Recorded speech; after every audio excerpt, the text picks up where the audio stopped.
Welcome to జనం మాట. నేను మీ చంద్ర. వైఎస్ఆర్ కాంగ్రెస్ పార్టీ గెలిపే లక్ష్యంగా ముందుకెళ్తుంది. ఎందుకు గెలిపే లక్ష్యంగా ముందుకెళ్తున్న వెల్కమ్ టు జనం మాట. నేను మీ చంద్ర. వైఎస్ఆర్ కాంగ్రెస్ పార్టీ గెలిపే లక్ష్యంగా ముందుకెళ్తుంది. ఎందుకు వైఎస్ఆర్ కాంగ్రెస్ పార్టీ గెలిపే లక్ష్యంగా ముందుకు వెళ్తుంది అని చెప్తున్నానంటే, ఖచ్చితంగా టీడీపీ జనసేన పొత్తు ఎటు తేలకముందే జగన్మోహన్ రెడ్డి గారు 1, 2, 3, 4, 5 లిస్టులు ఇప్పటికే విడుదల చేశారు. ఇప్పుడు బ్రేకింగ్ న్యూస్ ఏంటంటే 6వ లిస్టు కూడా వైఎస్ఆర్ కాంగ్రెస్ పార్టీ రిలీజ్ చేసింది. అయితే ఈ 6వ లిస్టులో మొదటిగా పేర్లు ఎవరెవరు ఉన్నాయో మనం ఒకసారి చూసుకున్నట్లయితే, రాజమండ్రి నియోజకవర్గం ఎంపీగా గూడూరు శ్రీనివాస్ని ఖరారు చేసింది. నర్సాపురం ఎంపీగా అడ్వకేట్ గూడూరు ఉమాబాల గారిని ఖరారు చేసింది. గుంటూరు ఎంపీగా ఉమారెడ్డి వెంకటరమణ గారిని ఖరారు చేసింది. చిత్తూరు ఎంపీగా ఎస్సీ ఇక్కడ రెడ్డప్ప గారిని ఖరారు చేసింది. అదేవిధంగా మైలవరం నియోజకవర్గానికి వచ్చి తిరుపతి యాదవ్ని ఖరారు చేసింది. మార్కాపురం అన్న రాంబాబు గారిని ఖరారు చేసింది. గిద్దలూరు నాగార్జున రెడ్డి గారిని, నెల్లూరు సిటీ ఎండి ఖలీల్, నెల్లూరు నారాయణ స్వామి గారిని, ఎమ్మిగూరు బుట్టారేనుక. మనం ఇక్కడ ఇదంతా 6వ లిస్టు. ఈ 6వ లిస్టుకి సంబంధించి 7 అసెంబ్లీ అభ్యర్థుల్ని ఖరారు చేసింది. అదేవిధంగా 6 అసెంబ్లీ అభ్యర్థులను ఖరారు చేసింది. అదేవిధంగా 4 ఎంపీ అభ్యర్థులని ఖరారు చేసింది. ఎంపీ అభ్యర్థులు 4 ఖరారు చేసింది. ఈ 6 ఎంపీ అభ్యర్థుల్ని 4 ఎమ్మెల్యే 6 ఎంపీ మనం ఇక్కడ చూసుకున్నట్లయితే వైఎస్ఆర్ కాంగ్రెస్ పార్టీ 6వ విడతైతే రిలీజ్ చేసింది. 6వ విడతలో ఎవరున్నారు ఏం కథ మనం ఒకసారి చూసినట్లయితే, ఖచ్చితంగా గెలిపే లక్ష్యంగా వైఎస్ఆర్ కాంగ్రెస్ పార్టీ ముందుకెళ్తుందని చెప్పుకోవాలి. ఎందుకు గెలిపే లక్ష్యంగా వైఎస్ఆర్ కాంగ్రెస్ పార్టీ ముందుకెళ్తుంది అని చెప్తున్నానంటే, ఖచ్చితంగా ఇప్పుడు ఏవైతే ఇచ్చారో ఇక్కడ ఈ 4 స్థానాలు కలిపి ఎంపీ స్థానాలను వైఎస్ఆర్ కాంగ్రెస్ పార్టీ ఖరారు చేసింది.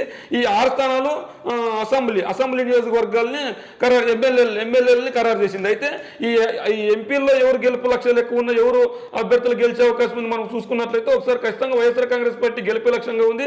ఖచ్చితంగా రాజమండ్రి ఎంపీ ఇప్పటికే అక్కడ వైఎస్ఆర్సీపీ ఎంపీ సిట్టింగ్ ఎంపీ ఉన్నారు. అక్కడ భరత్ గారు ఉంటే భరత్ గారిని ఎమ్మెల్యేగా పోటీ చేపిస్తుంది. సార్ వచ్చే ఎన్నికల్లో ఎంపీ గారు ఇక్కడ ఎంపీ భరత్ గారు ఉన్నారు. భరత్ గారిని ఖచ్చితంగా గెలిచే రాజమండ్రి సిటీ ఏదైతే టఫ్గా ఉందో ఆ టఫ్ సీట్ని గెలవాలి అని చెప్పేసి ఎంపీ గారిని ఎమ్మెల్యే క్యాండిడేట్గా అనౌన్స్మెంట్ చేసింది వైఎస్ఆర్సీపీ. ఈ నేపథ్యంలో అక్కడ కొత్త అభ్యర్థిని గూడూరు శ్రీనివాస్ గారిని తీసుకొని వచ్చారు. ఈయన డాక్టరు, సేవ చేస్తారు. ఖచ్చితంగా ప్రజలు మనలు ఉంటాయి కాబట్టి ఖచ్చితంగా ఈయన అయితే ఖచ్చితంగా గెలుస్తాం కాబట్టి అక్కడ ఎంపీ గారు పనితీరు కావచ్చు. అలాగే ఎంపీ గారికి చోదోడు వాదోడుగా గూడూరు శ్రీనివాస్ గారు ఉంటే ఖచ్చితంగా ఈజీగా గెలిచే అవకాశం ఉందని చెప్పేసి అక్కడ వైఎస్ఆర్ కాంగ్రెస్ పార్టీ గూడూరు శ్రీనివాస్ గారిని ఇచ్చింది. అయితే ఇక్కడ ఎంపీ కూడా స్థానికంగా వైఎస్ఆర్సీపీ ఉంది. ఇక్కడ గతంలో కూడా వైసీపీ గెలిచింది కాబట్టి మళ్ళా వైసీపీ ప్రతిష్టాత్మకంగా తీసుకొని మళ్ళీ గెలిపే లక్ష్యంగా ముందుకెళ్తుంది. అందులో కన్నా ఈ రాజమండ్రి ఎంపీ గారు ఉన్న భరత్ గారిని ఎమ్మెల్యేగా పంపిస్తున్నారు కాబట్టి ఎమ్మెల్యేగా పోటీ చేస్తున్నారు కాబట్టి అక్కడ ఎంపీ ఖాళీ అయింది. ఈ నేపథ్యంలో అక్కడ ఇచ్చారు. అదేవిధంగా నరసరాపురం ఎంపీ విషయానికి వస్తే ఇక్కడ కూడా వైసీపీ సిట్టింగ్ ఎంపీ ఉన్నారు. మరి ఎందుకు సిట్టింగ్ ఎంపీ ఉన్నా కూడా మార్చాల్సి వచ్చిందంటే, ఇతను రెబల్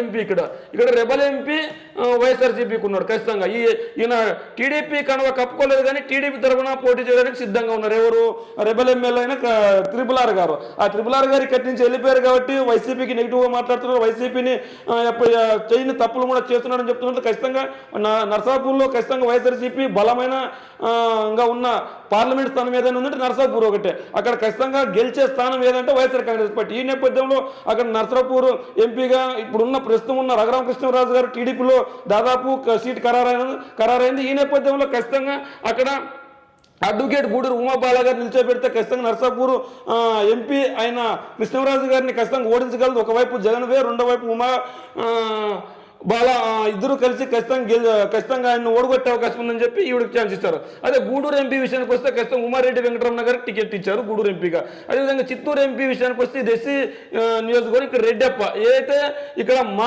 కొన్ని మార్పులు చేర్పులు చేస్తూ వచ్చారు. కొన్ని అందులో భాగంగా రెడ్డప్పకి అవకాశం ఇచ్చింది. ఏదైతే ఇక్కడ సోషల్ ఇంజనీరింగ్ చూసుకోవచ్చు. ఇక్కడ సోషల్ ఇంజనీరింగ్ ద్వారా వైఎస్ఆర్ కాంగ్రెస్ పార్టీ గెలిపే లక్ష్యంగా ముందుకెళ్తుంది. ఖచ్చితంగా వచ్చే ఎన్నికల్లో 25కి 25 ఎంపీ స్థానాలు, 170కి 175 ఎమ్మెల్యేలు గెలవాలని తపనతో జగన్మోహన్ రెడ్డి గారు ఉన్నారు. అదే నేపథ్యంలో 4 ఎంపీ స్థానాలను ఖరారు చేస్తూ మనకి ఈ రోజు 6వ లిస్టులో వచ్చింది. అదేవిధంగా 6వ లిస్ట్ ఈ విధంగా ఉంటే ఇక్కడ మిగిలిన 6 ఎమ్మెల్యే స్థానాలు, ఈ 6 ఎమ్మెల్యే స్థానాలు కూడా గెలిపే లక్ష్యంగా జగన్మోహన్ రెడ్డి గారు ముందుకెళ్తున్నారు. ఎందుకు జగన్మోహన్ రెడ్డి గారు ఈ 6లో కూడా గెలిపే లక్ష్యంగా ముందుకెళ్తున్నారంటే మైలవరంలో ఇక్కడికే ఉన్న ఎమ్మెల్యేని కాదని వేరే అభ్యర్థిని కేటాయించడానికి ఆయన ఒకసారి వైసీపీ అధిష్టానం పైన అసంతృప్తితో మాట్లాడతారు, ఇంకోసారి నెగిటివ్ మంచిగా మాట్లాడతారు. ఈయన కథ ఎట్లా ఉందంటే ఖచ్చితంగా పాము చాకూడదు కర్ర విరగకూడదు అన్న విధంగా ఉంది. ఈ నేపథ్యంలో ఖచ్చితంగా ఆయన తప్పించి కొత్త వాళ్ళకి ఇస్తే బాగుంటుందన్న ఉద్దేశంతో స్థానిక ఎమ్మెల్యేని కాదని తిరుపతిరావు యాదవ్ని ఇక్కడ మైలవరంలో కేటాయించడం జరిగింది. అదేవిధంగా మార్కాపురం ఎమ్మెల్యే విషయానికి వస్తే మార్కాపురం ఎమ్మెల్యేగా ఇక్కడ అన్నా రాంబాబు గారికి ఛాన్స్ ఇచ్చారు. ఈయన గతంలో గిద్దలూరు ఎమ్మెల్యేగా పోటీ చేశారు. గిద్దలూరు ఎమ్మెల్యేగా పోటీ చేసి జగన్మోహన్ రెడ్డి గారి తర్వాత అత్యధిక మెజార్టీ వచ్చిన ఎమ్మెల్యే ఎవరన్నారంటే అన్నా రాంబాబు గారు. అన్నా రాంబాబు గారు ఖచ్చితంగా మంచి పేరు ఉంది, అందులో భాగంగా ఎక్కడికి నిలబెట్టినా గెలుస్తాడు కాబట్టి అన్నా రాంబాబు గారికి టికెట్ ఉంది. ఎందుకంటే ఈయన గిద్దలూరులో ఖచ్చితంగా వైఎస్ఆర్సీపీ బలం ఉన్న నియోజకవర్గం, వైఎస్ఆర్సీపీలో ఎవరు నిలుచున్నా గెలుస్తారు కాబట్టి గిద్దలూరులో కాకుండా మంచి పట్టున్న నేతను వేరే నియోజకవర్గంలో నిల్చోబెడితే బాగుంటుందని అన్నా రాంబాబు గారిని మార్కాపురం ఇచ్చారు.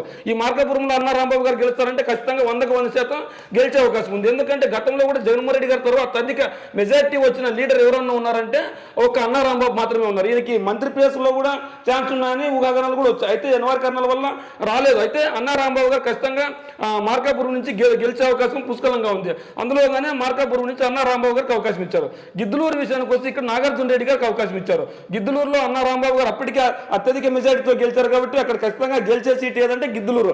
అందులో గిద్దలూరులో నాగార్జున రెడ్డికి అవకాశం ఇచ్చారు. ఈ నాగార్జున రెడ్డి అన్నా రాంబాబు ఇద్దరు సహకరించుకొని ఖచ్చితంగా వచ్చే ఎన్నికల్లో గిద్దలూరులో వైసీపీ జెండా ఎగరేస్తారు. గతంలో కూడా వైఎస్ఆర్సీపీకి పులివెందుల తర్వాత అత్యధిక మెజార్టీ వచ్చిన నియోజకవర్గం ఏదంటే గిద్దలూరు. ఈ గిద్దలూరులో జగన్ తర్వాత ఎక్కువ మెజార్టీ వచ్చింది, వైసీపీ ఫాలోయింగ్ బాగుంటుంది, అక్కడ ఓటర్లు కావచ్చు అందరూ కావచ్చు వైఎస్ఆర్ కాంగ్రెస్ పార్టీని గెలిపించే అవకాశం ఉంటుంది.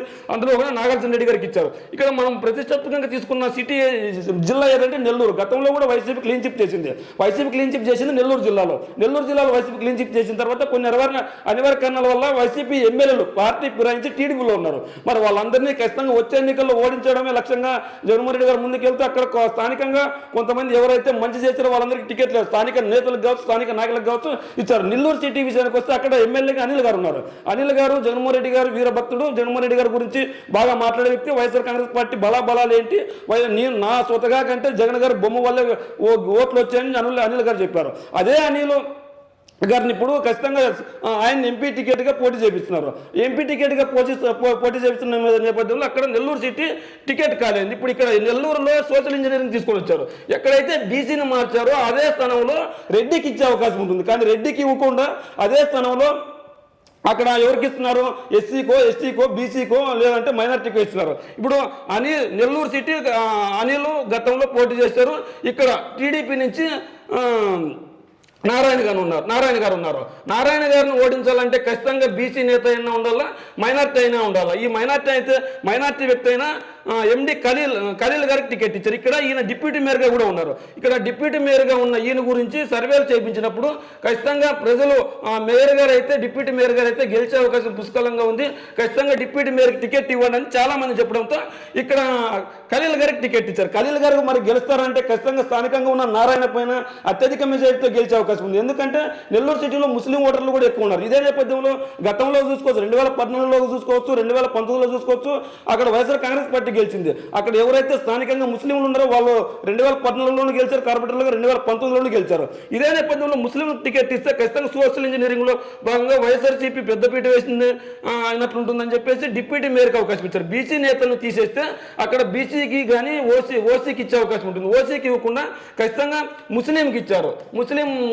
ముస్లిం క్యాండిడేట్ టికెట్ ఇచ్చారు. మరి ఈయన గురించి సర్వేలు చేయించుకున్నారు. ఖచ్చితంగా ఆయన మంచి వ్యక్తి, ప్రజల దగ్గర కలివిడిగా ఉంటారు. అనిల్ గారు కూడా సహకరించారు పూర్తిగా. ఈ నేపథ్యంలో ఆయనకు టికెట్ ఇస్తే కనుక వైఎస్ఆర్ కాంగ్రెస్ పార్టీ విజయకేతనం ఎగరేస్తుంది, నారాయణ గారిని ఈజీగా ఓడించే అవకాశం ఉంటుందని చెప్పి ఆయనకు పోటీగా ఖలీల్ గారిని తీసుకొని వచ్చారు. మరి ఇదే విషయం నెల్లూరు విషయానికి వస్తే ఇక్కడ కే నారాయణ స్వామి గారికి ఇచ్చారు. ఎమ్మినిగూరులో బుట్ట రేణుకాని ఇచ్చారు. మరి బుట్ట రేణుక బీసీ మహిళ, బుట్ట రేణుక గారు బీసీ మహిళ ఇక్కడ కూడా అప్పటికే జయరాం గారు ఇక్కడ మినిస్టర్గా కూడా ఉన్నారు. మినిస్టర్ గారి పైన కొద్దిగా వ్యతిరేకత ఉంది. అందులో భాగంగా ఆయన ఎంపీగా పోటీ చేయమని ఆల్రెడీ చెప్పారు. అయితే ఆయన పోటీ చేస్తాడో చేయడం అనేది కాలమే నిర్ణయించాలి. ప్రస్తుతానికి అయితే ఎమ్మిగూరులో ఖచ్చితంగా జెండా ఎగరేయాలంటే బీసీలకే టికెట్ కావాలి. అది కూడా బుట్టా రేణుక లాంటి మహిళకి ఇస్తే ఖచ్చితంగా గెలిచే అవకాశం ఉంటుంది. బుట్టా రేణుక గారు గతంలో కూడా వైఎస్ఆర్సీపీ ఎంపీగా పోటీ చేసి పార్టీ ఫిరాయించినప్పటికీ తన తప్పు తెలుసుకొని మళ్ళీ వైసీపీలోకి వచ్చింది. వైసీపీలోకి రావడంతో బుట్టా రేణుకపై చాలా సర్వేలు చేయించినప్పుడు బుట్టా రేణుకకు గెలిచే అవకాశం ఉండడంతో అక్కడ ఎమ్మిగనూరు బుట్టా రేణుకకు అవకాశం ఇచ్చారు. మరి ఈ నేపథ్యంలో ఖచ్చితంగా వైఎస్ఆర్ కాంగ్రెస్ పార్టీ గెలిపే లక్ష్యంగా 4 ఎంపీలని 6 ఎమ్మెల్యేలని కేటాయించింది. జగన్మోహన్ రెడ్డి గారు ఖచ్చితంగా గెలిపే లక్ష్యంగా ముందుకెళ్తున్నాడు. ఖచ్చితంగా ఎక్కడైతే సోషల్ ఇంజనీరింగ్ పాటిస్తూ ఒకవైపు సంక్షేమం మరోవైపు అభివృద్ధి చేస్తున్నా కూడా ఏదైతే ఎమ్మెల్యే పదవులు కావచ్చు, ఎంపీ పదవులు కావచ్చు, అన్ని కులాలకి సమానంగా చెందాలి. ఇక్కడ ఏ కులం ఎక్కువ కాదు, ఏ కులం తక్కువ కాదు, ఏ కులం ఆధిపత్యం చెలాయించకూడదని చెప్పేసి సోషల్ ఇంజనీరింగ్ అయితే జగన్మోహన్ రెడ్డి గారు పాటిస్తున్నారు. అందులో ఒకనే 6వ లిస్టులో చాలా మందికి కొత్త వాళ్ళకు కూడా అవకాశం ఇచ్చారు. డిప్యూటీ మేయర్ అయిన ఖలీల్ గారికి కూడా అవకాశం ఇచ్చారు ఇక్కడ ఎమ్మెల్యేగా. ఈ నేపథ్యంలో ఖచ్చితంగా వైఎస్ఆర్ కాంగ్రెస్ పార్టీ గెలిపే లక్ష్యంగా ముందుకెళ్తుందని జగన్మోహన్ రెడ్డి గారు 6వ లిస్టు రిలీజ్ చేశారు. అయితే ఈ 6వ లిస్టులో గెలిచేది ఎవరు, ఓడేది ఎవరు, మీ కామెంట్ రూపంలో తెలియజేయండి.